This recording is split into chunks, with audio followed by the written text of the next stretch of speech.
Bonjour et bienvenue sur la chaîne Tout va bien Marine, la chaîne où l'on avance ensemble.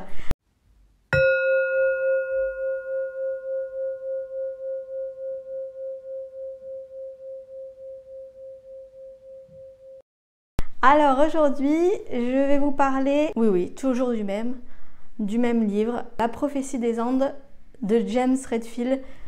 Ne quittez pas cette vidéo, ce n'est pas uniquement adressé aux personnes qui l'ont lu, c'est vraiment parce que ça parle de sujets qui m'intéressent, donc ça me permet d'aller plus loin avec vous, avec des petits exercices, des mises en situation, des réflexions, et du coup ce n'est pas grave si vous ne l'avez pas lu.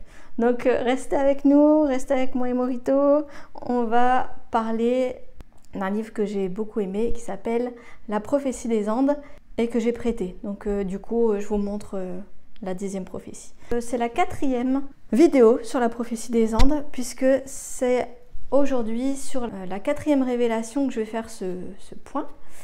Donc on a vu la première, la deuxième, la troisième, je sais même plus. On a vu l'histoire qui est peut-être notre histoire, on a vu l'énergie, on a vu... Je vous remettrai les liens en dessous de la vidéo, en description. Vous l'aurez dans une petite playlist. Vous aurez chaque révélation. Donc, vous aurez tout à disposition si ça vous intéresse. La prophétie des Andes, alors, vraiment très rapidement, c'est un homme qui décide de partir dans les Andes à la recherche d'un manuscrit. Un manuscrit qui comporte 9 révélations. Et à chaque fois qu'il découvre une partie du livre, un peu comme un chapitre, eh bien, il découvre une révélation. Et souvent, il voit cette révélation avec une personne différente. Il la met en pratique, il l'utilise. Et dans le livre que je vous montre, il y a bien sûr les 9 prophéties. Moi, j'ai un livre qui comporte la 10e prophétie, la 10e révélation. Dans un deuxième livre, ou dans ce gros livre qui comporte les 2, moi c'est un gros livre, qui avait la prophétie des Andes de James Redfield, et il y a ensuite la leçon de vie de la prophétie des Andes. Donc je vous mets en lien toutes les infos, vous les retrouvez sur le site toutvabienmarine.fr. Il y a aussi des articles sur chaque révélation que nous voyons ensemble. N'hésitez pas à aller faire un petit tour. Aussi participer sur ce site, mettre un commentaire. Ça me fait toujours plaisir de vous lire. De quoi allons-nous parler dans cette 4e révélation? Nous allons parler de la lutte pour le pouvoir.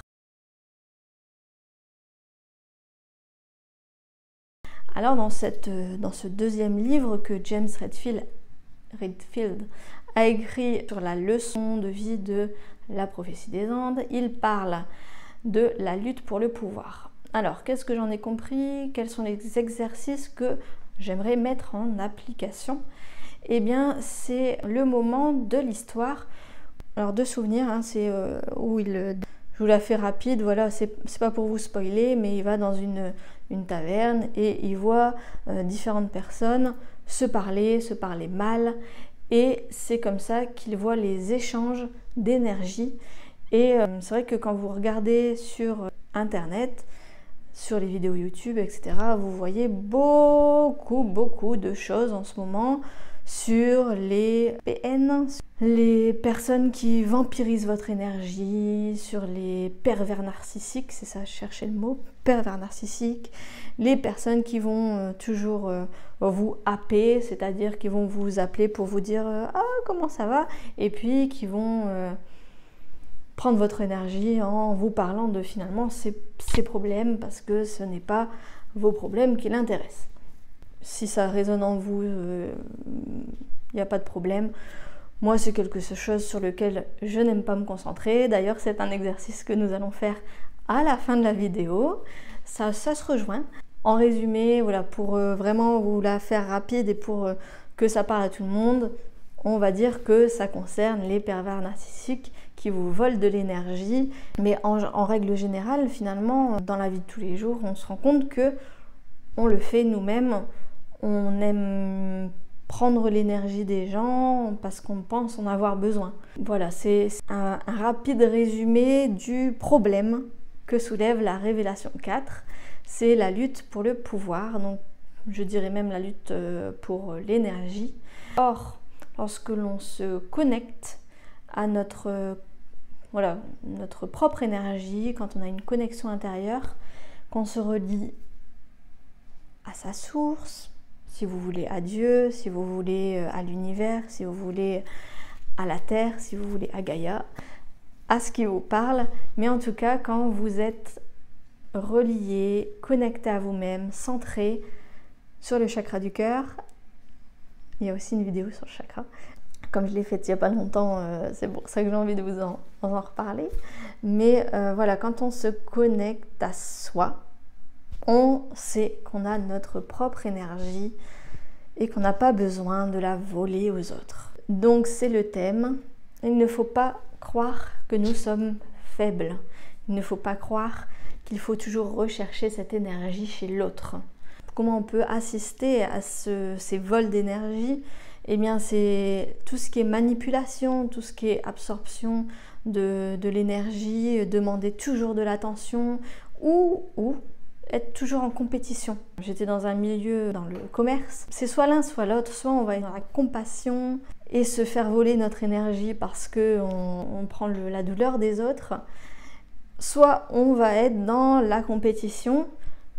J'aime aussi la compétition des fois, donc ce n'est pas du tout, il n'y a pas de jugement dans tout ce que je dis. J'ai pris de l'énergie, j'espère essayer de rendre l'énergie autant que je peux. Bref, on a tous été à certains moments à aimer la compétition ou à demander de l'attention. Ça arrive à tout le monde. Quand on est en compétition, c'est un peu la même chose. Pourquoi on est en compétition? On veut toujours être le premier, on veut gagner parce qu'on veut être au centre de l'attention. Tout se rejoint, c'est toujours des vols d'énergie.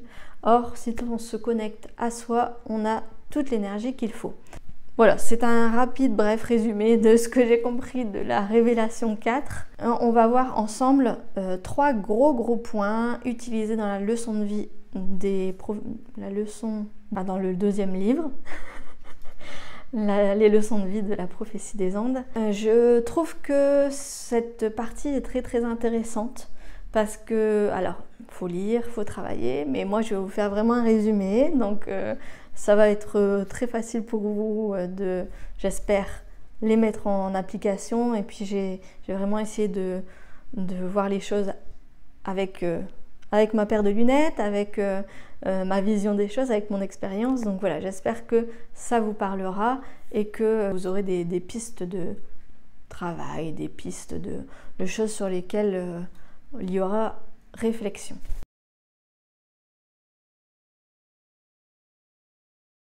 D'abord, en 1, le livre nous amène le fait suivant, c'est que nous créons souvent, parfois, nous-mêmes, nos obstacles.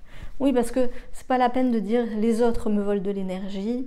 Je crois que je vous ai déjà parlé du livre de Natacha Calestrémé sur les clés d'énergie, où elle revient sur comment récupérer des morceaux d'âme, récupérer de l'énergie, notre énergie, ou restituer aussi des fragments d'âme.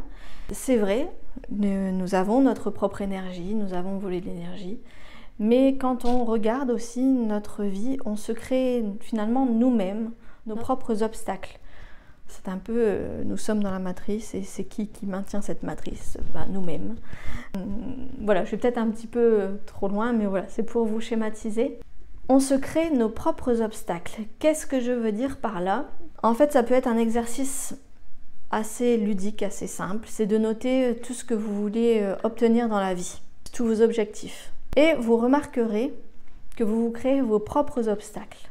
Alors, je vais prendre un exemple qui me paraît très concret et que beaucoup de personnes ont, c'est qu'on a tous cette tendance à vouloir que tout soit parfait. Les perfectionnistes, j'aime pas mettre les gens dans des cases, mais voilà, des gens qui se diront perfectionnistes, ils vont toujours dire « Ah ben attends, mon projet est pas prêt, Je vais le sortir bientôt, mais on le fait tous. Moi-même, je l'ai fait pour beaucoup de choses, pour mes livres. Retravailler, retravailler, retravailler, relu, rechanger. À un moment, on n'en peut plus. À un moment, on n'en peut plus, on le sort. Voilà, on sort ce livre qu'on voulait sortir. Donc, je l'ai fait aussi. Ce n'est pas un jugement, encore une fois, mais c'est vrai que on a tous tendance à retenir les choses, les projets en disant voilà, c'est pas encore parfait. Parfois, il faut juste avoir les premières idées et puis se lancer, mettre en action et tout se fait. Il y a aussi le fait que des fois, on se limite.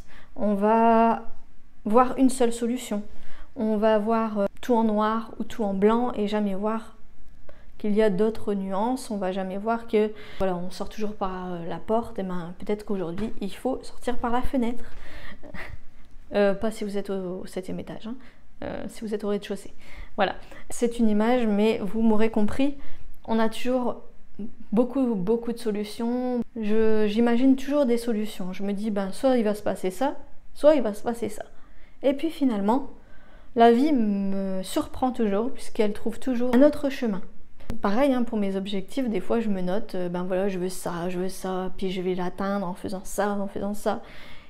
Et puis finalement, l'objectif est atteint, mais par autre chose qui arrive, mais un truc que j'aurais jamais pensé. Enfin, voilà, donc faut pas se limiter, faut toujours se dire que l'univers est vaste, grand et qu'il y a plein de possibilités. Ça nous fait avancer. Il y a aussi le fait de projeter nos problèmes sur les autres. Des fois, on a tendance à dire « Ah, lui, en même temps, il est toujours à voir tout noir ou « Ah, lui, il est toujours en train de juger les autres. » Et finalement, on se rend compte que l'on fait la même chose. C'est quelque chose sur lequel je travaille aussi. On s'est tous mis à une terrasse de café et dire « Ah, lui, t'as vu comment il est habillé aujourd'hui ?» Bon, voilà. Ça nous arrive tous. Le plus important, c'est de voir quand on prend de l'énergie à quelqu'un et de tout faire pour ne plus le faire. Si on a envie de s'améliorer, d'être la meilleure version de nous-mêmes. Je pense que ça se rejoint, tout se rejoint un petit peu, hein, mais il y a aussi le fait on se concentre toujours sur le problème et jamais sur la solution. C'est vrai que j'ai parlé, hein, il y a 2 ans, 1 an, 2 ans, on avait fait des manifestations, toujours crier non, non, non, enfin finalement non, non, non, ben c'est fermé, c'est se bloquer, toujours se concentrer sur ce qui est dit à la télé, toujours se concentrer sur ce qui ne va pas. De toute façon, vous voyez bien quand vous regardez la télévision et les informations aujourd'hui, ils se concentrent uniquement sur ce qui ne va pas. Il n'y a pas un journal sur ouh, tout va bien, le monde est beau, le monde est magnifique. Aujourd'hui, il y a eu 5000 naissances, 3000 personnes guéries. Non, il n'y a pas de choses comme ça. On est toujours à voir le problème et pas la solution, ou pas voir le beau. Or, on l'a déjà vu dans les précédentes révélations, le plus important, c'est de se concentrer sur le plus beau. De se concentrer sur le beau pour créer du beau. Donc, je résumerai en voilà, c'est pas la peine de ressasser, de dire du négatif. Il faut se concentrer sur le positif. Être dans l'action, avancer, on y va, c'est parti. Et puis tout va bien. Si vous vous levez avec des pieds de plomb, une voix de Chantal là-dessous, et vous commencez à dire oh, aujourd'hui, non, ça va pas aller, je sens mal, ça va pas bien se passer. Ben non, ça va pas bien se passer. Si vous vous dites wouh, youpi, aujourd'hui, méga fiesta, ça va trop bien se passer, je vais avoir des choses géniales qui vont arriver dans ma vie. Attention, ouvrez grand les yeux et wouh, faites attention à ce que vous réclamez. J'ai fait un exercice de Aurore Rogier, son livre Libre, où elle disait que la vie nous envoie ce qu'il faut qu'on vive et c'est parti, etc. Et ça a été une journée où j'avais rien de prévu et finalement où j'ai carburé, il s'est passé plein de choses. Tout est parfait, hein, j'ai pas passé une mauvaise journée, hein, c'est pas ça que je vous dis, mais c'est vrai qu'il s'est passé plein de choses qui ne devaient pas se passer. Je pense que oui, nous sommes créateurs de ce qu'on vit. Si on voit tout en rose, tout en bleu, la couleur que vous voulez, il n'y a pas de problème, en jaune. Si vous voyez tout en jaune, c'est parfait. Aimons-nous les uns les autres. C'est peut-être kitsch, c'est bisounours comme on dit. Ne vous arrêtez pas au problème, ne regardez pas que le négatif, voyez le positif. Et vous verrez, c'est beaucoup plus simple comme vie. Bref, je parle beaucoup, mais on avance, je vous promets, on avance.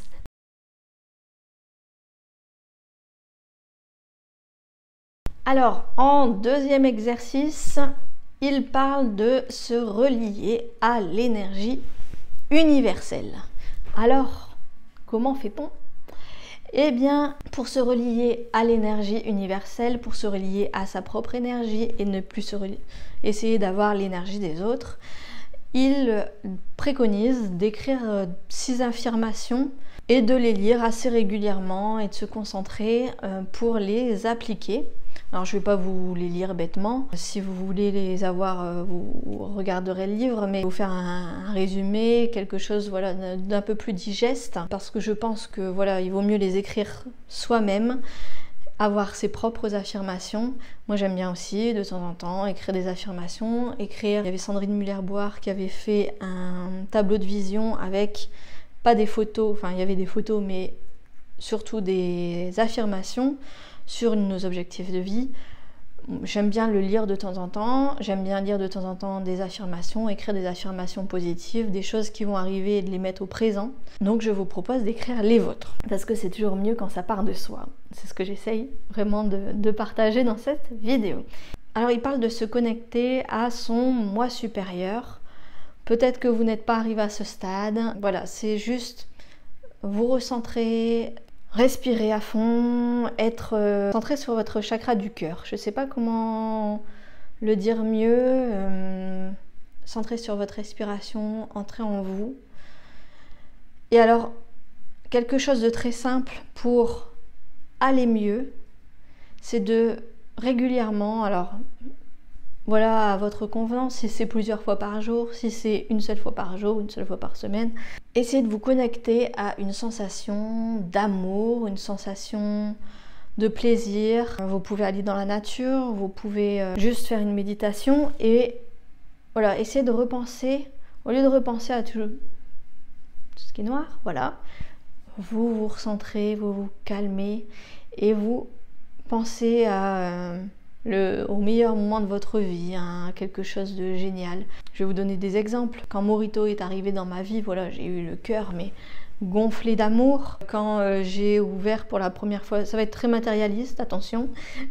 Quand j'ai ouvert pour la première fois le colis qui renfermait un livre que j'avais écrit et que j'ai vu Marine, enfin non, que j'ai vu mon pseudo et le livre et tous ces mots que j'avais écrits dans un livre papier que l'on pouvait lire, que je pouvais donner, et ça m'a fait vraiment bizarre et ça m'a vraiment empli le cœur. C'est une petite chose. Si vous pensez vos dernières vacances, un moment sur la plage, un moment en forêt, vous reconnectez à ce matin, j'étais en train de me laver et cette sensation du shampoing dans mes cheveux, peu importe, quelque chose qui vous a fait plaisir, qui vous a fait du bien, eh bien, essayez de vous reconnecter à ça, d'y repenser, essayez d'utiliser les 5 sens, de respirer.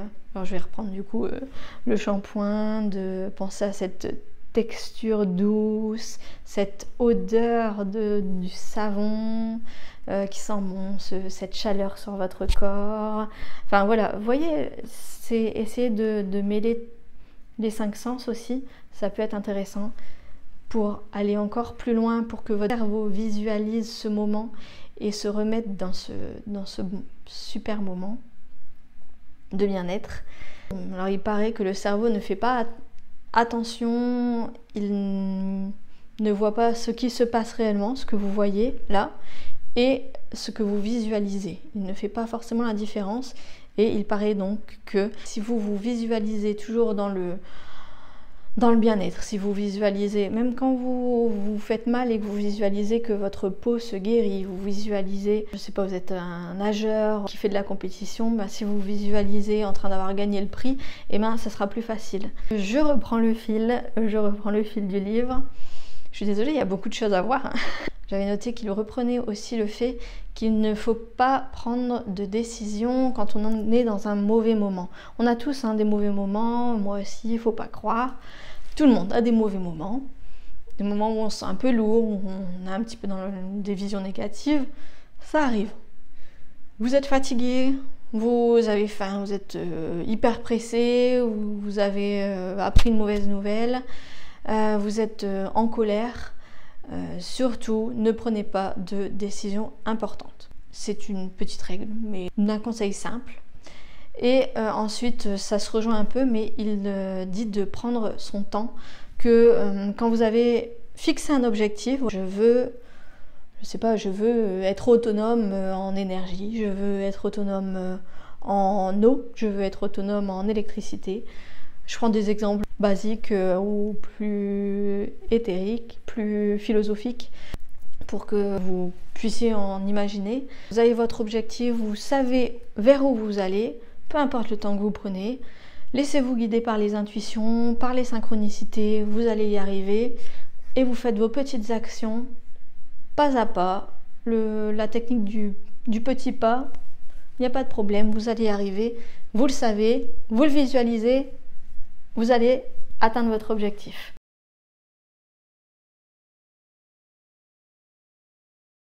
Le troisième point qu'il utilise, c'est, je synthétise, je fais un bilan, voilà, c'est pour aller plus vite, mais c'est d'avoir des bons comportements. Qu'est-ce que des bons comportements? C'est un résumé de ce qu'on a vu juste avant. Ça va être de méditer.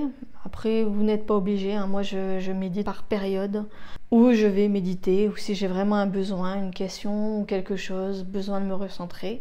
Donc, si vous ne méditez jamais, ce n'est pas grave. J'ai d'ailleurs fait une petite méditation que j'avais écrite moi-même juste pour rigoler, qui s'appelle la méditation rien à foutre. Pour s'amuser, vous prenez ce qui vous parle comme d'habitude dans les vidéos. L'important, c'est de se centrer. Vous pouvez le faire par une méditation ou juste par une respiration, quelque chose de guidé, comme vous voulez. Vous posez une question, et bien notez-la. Faites la méditation, faites la respiration. Concentrez-vous dessus, relisez-la, voyez-la écrite, écrivez-la plusieurs fois, peu importe ce qui vous parle. Vous laissez venir les intuitions. Et quand c'est bon, quand vous avez cette réponse, vous allez vers cette réponse et vous vous mettez en action. Et là, vous vous laissez guider par les synchronicités. Il y a des synchronicités qui vont vous montrer que vous êtes sur le bon chemin. J'ai déjà parlé de une plume. Il y en a qui voient des plumes. Quand ils sont sur le bon chemin, ils voient des plumes. Voilà. Ils voient des plumes à terre, ils voient des cœurs.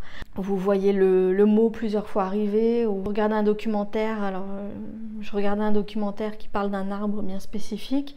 Et puis, je vais sur mon téléphone et là, un livre, ça parlait de cet arbre bien spécifique. Je n'en avais jamais entendu parler de toute ma vie. Je n'avais jamais vu ce mot. Je ne sais pas vous le redire parce que c'est un arbre viking. Si ça revient 3 fois, je vais vraiment m'y intéresser. C'est ma façon de procéder. Si vous vous sentez un peu bloqué dans une situation, regardez cette vidéo. Il y a plusieurs clés. J'essaierai peut-être de faire un article pour bien résumer. Je le mettrai sur le site toutvabienmarine.fr. Si vous vous sentez bloqué dans votre vie, dans une situation, voilà, il y a plusieurs conseils dans cette révélation qui peuvent vous aider. J'espère que même si vous n'êtes pas bloqué, ça vous aura fait réfléchir. En tout cas, n'hésitez pas, si ça peut aider quelqu'un, à partager cette vidéo, à liker, à commenter, comme d'habitude, ça nous fait plaisir. Bon, je crois que Morito a décidé de faire la sieste. Donc sur ce, je vais parler un peu plus doucement. Et puis je vais vous dire à la prochaine vidéo. Surtout va bien Marine. Je vous fais plein de bisous. On se dit à bientôt pour la révélation 5. Plein de bisous.